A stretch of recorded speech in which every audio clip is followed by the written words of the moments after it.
Jaleswar police ହାତରେ ଧରାପଡ଼ିଛି କୁଖ୍ୟାତ brown sugar mafia Rukhsana ବିବି ଓରଫ ସ୍କୁଟି ଦିଦି।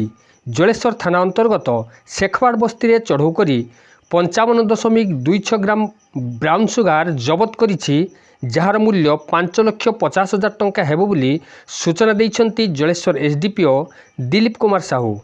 ତାହା ସହିତ ନଗଦ 8,700 ଟଙ୍କା ସହିତ 3 ଜଣଙ୍କୁ ଗିରଫ କରିଛି ଜଳେଶ୍ୱର ପୁଲିସ। ବାଲେଶ୍ୱର ଜିଲ୍ଲା ଜଳେଶ୍ୱର ଏସ୍ଡିପିଓଙ୍କ ନେତୃତ୍ୱରେ 15 ଜଣିଆ ପୁଲିସ ଟିମ୍ ଶେଖୱାଡ଼ ବସ୍ତିରେ ଅଚାନକ ଚଢ଼ଉ କରି ବ୍ରାଉନ୍ ସୁଗାର ଜବତ କରିବାରେ ସକ୍ଷମ ହୋଇଛି। ସୂଚନା ଅନୁଯାୟୀ ପୂର୍ବରୁ ରୁକ୍ସାନା ବିବି ତାର ଭିଣୋଇ ଶେଖ୍ ରସିଦଙ୍କ ସହ ମିଶି ବାଂଲାଦେଶରୁ ଭାୟା ମୁର୍ଶିଦାବାଦ ଦେଇ ଜଳେଶ୍ୱରକୁ ବ୍ରାଉନ୍ ସୁଗାର ଆଣି ବେପାର ଚଳାଉଥିବା ବେଳେ 2 ବର୍ଷ ପୂର୍ବରୁ ପଶ୍ଚିମବଙ୍ଗ ଏସ୍ଟିଏଫ୍ ଦ୍ୱାରା ଗିରଫ ହୋଇଛି ଭିଣୋଇ।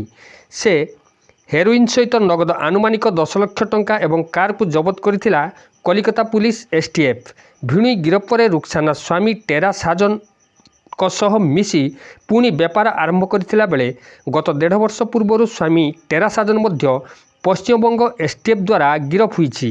ବିଶେଷ ସୂତ୍ରରୁ ଖବର ପାଇ ଏବେ ସ୍ୱାମୀ ଓ ଭିଣୋଇ ପଶ୍ଚିମବଙ୍ଗର ଆଲିପୁର କାରାଗାରରେ ଅଛନ୍ତି। ଏବେ ରୁକ୍ସାନା ସ୍କୁଟିରେ ଜଳେଶ୍ୱର ଏବଂ ବିଭିନ୍ନ ଅଞ୍ଚଳରେ ବ୍ରାଉନ୍ ସୁଗାର ସପ୍ଲାଇ କରୁଥିଲା ବେଳେ ପୁଲିସ ଅତର୍କିତ ଭାବରେ ଚଢ଼ଉ କରି ରୁକ୍ସାନାଙ୍କ ସହ ବାପା ଓ ମାଆଙ୍କୁ ଗିରଫ କରିଛି।